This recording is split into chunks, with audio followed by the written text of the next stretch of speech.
Hello，大家好，我係 Lucas，歡迎翻到嚟 Imperial Dragon 睇樓台。今日咧就嚟到西北倫敦一度，同大家睇個非常之熱門嘅屋苑，咁就係 Colindale Garden 隔離嘅呢個 Beaufort Park 啦。Beaufort Park 咧就係由 Berkeley 興建嘅一個大型項目啦。咁喺呢度咧好多項目咧基本上都係19年已經全部入住晒㗎啦。咁你見而家我哋後面睇咧就係今日呢一個兩房兩廁嘅一個單位，咁佢開價咧就係58萬嘅一個兩房啦。同埋咧，佢係有823尺咁大㗎，咁事不宜遲，帶大家上去睇一睇。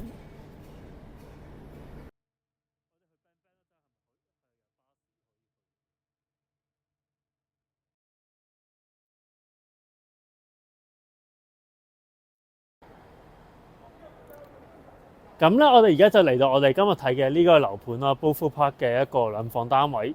咁呢一個單位咧就位於4樓啦，兩房兩廁。咁你而家咧，我哋係身處於呢個露台嘅位置啦。咁你見啊，其實咧成間屋咧感覺上採光咧都非常之好嘅，因為佢係屬於一個比較高層嘅一個住宅啦。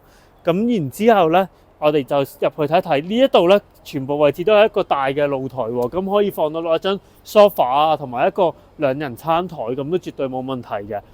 咁我哋入嚟睇一睇啊！入到嚟咧，其實呢間屋咧就四四正正啦，佢租咗2年出去嘅，咁個租客都 keep 得好好，冇乜係損壞嘅。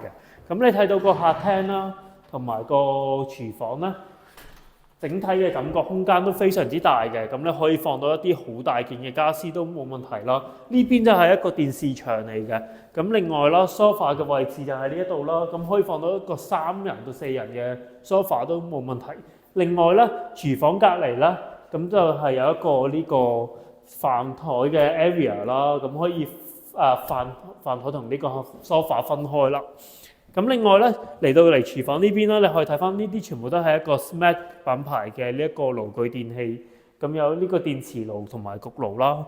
然之後咧 storage 方面咧其實都好足夠嘅，咁因為佢係一個 U 型嘅廚房啦。咁你見到佢除咗有好多呢啲櫃之外啦，個 counter space 都好多位置可以俾你擺電飯。